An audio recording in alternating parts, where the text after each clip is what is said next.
नमस्कार मित्र हो. तर आज आपण आमच्या शेतातल्या विलायचीच्या झाडाविषयी बघणार आहोत.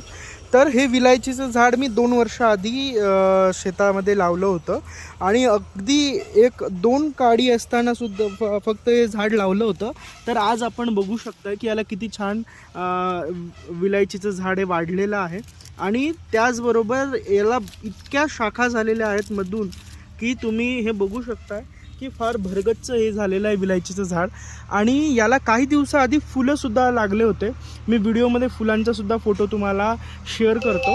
आणि खूप छान आपल्याकडे विलायचीचं झाड येत नाही असं म्हणतात, परंतु खूप छान विलायचीचं झाड जे आहे ते माझ्या शेतामध्ये लागलेलं आहे. आणि मी याला फक्त हे बघा, मी याला बांधून ठेवलं आहे, त्यामुळे हे झाड खाली आलं आहे.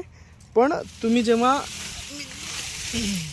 हे बघा, हे खूप खूप छान उंच असं झालेलं आहे. खालून याला व्यवस्थित छान सपोर्ट मिळावा यासाठी मी हे बांधलं होतं. पण हे खाली गेल्याच्या नंतर हे बघा, खूप सुंदर असं हे विलायचीचं झाड. याचं विरळीकरण केल्याच्या नंतर अजून पण याला खूप छान लडबडून हे लागेल. तर तुम्हीसुद्धा विलायचीचं झाड नक्की लावा.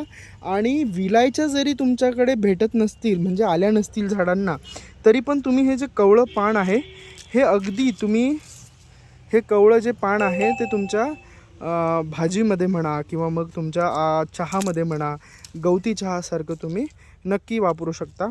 याचा स्मेलसुद्धा खूप छान प्रमाणात येतो, खूप छान येतो.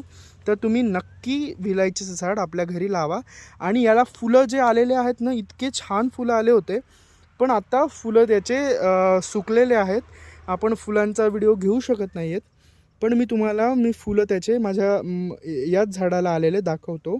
आणि आता याच्यानंतर याला कशा विलायच्या लागतात ते आपण पुढे बघूयात.